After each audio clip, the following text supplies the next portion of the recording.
Pour cette semaine de la presse et des médias dans l'école, les élèves se pressent et s'y collent.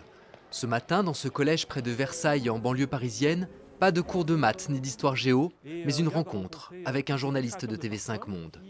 Ils sont en troisième, ils ont 12 ou 13 ans. Lui est rédacteur en chef. Il a 25 ans, de carte de presse. 1 heure pour échanger, présentation du métier, et très vite, les questions fusent. Sur quelle chaîne vous avez préféré travailler? Est-ce que vous faites beaucoup de censure par rapport à vos informations? Le reportage que vous avez fait que vous regrettez maintenant. Quelle est l'anecdote où vous avez eu le plus peur dans toute votre carrière? Est-ce que ça vous gêne de savoir que dans certains pays, vos articles pourraient être censurés? Chaque fois que l'on reçoit un avertissement, voire une menace téléphonique, chaque fois qu'on censure un papier, on se dit, c'est un peu comme la roulette du dentiste sur le nerf, ça a dû faire mal quelque part, donc il faut soigner la dent malade, quoi. Plus il y aura de papiers et d'articles, de reportages qui gêneront, plus on se rapprochera d'une certaine vérité. C'est un métier qui vous donne envie de changer le monde. On essaie d'abord de l'expliquer. Quand vous rencontrez ce monsieur qui répare les femmes qui ont été violées, quand vous rencontrez des secouristes qui ne dorment pas pendant 20 heures, on est très humble, mais on ne peut pas vraiment changer les vies. Ce sont les politiques et les gens eux-mêmes qui changent leur vie, quoi, et qui font en sorte que les vies puissent changer. Nous, on est des témoins, voilà.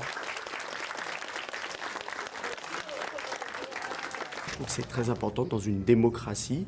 On pense que justement il y a une grande liberté, que tout va bien, mais en fait nous on est manipulés et l'information c'est ce qui permet de réfléchir. À nous de leur montrer ce qui se passe ailleurs et de leur montrer que l'information c'est pas juste ce qu'on veut bien leur montrer, c'est pas juste les journaux gratuits, c'est pas non plus les blogs faits par des non-professionnels. Mais chaque jour, comment s'informent-ils ces collégiens? Je m'informe par la télé, les réseaux sociaux, les mobiles. Par les applications, les journaux, via le téléphone. Lire la presse, regarder les journaux, pour quel bénéfice?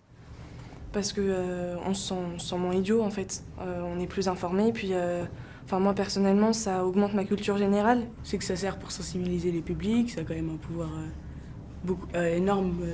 Ça permet de sortir un petit peu de notre monde d'habitude où on s'occupe que de nous. En France, selon un récent sondage, 80% des jeunes s'informent d'abord via les réseaux sociaux.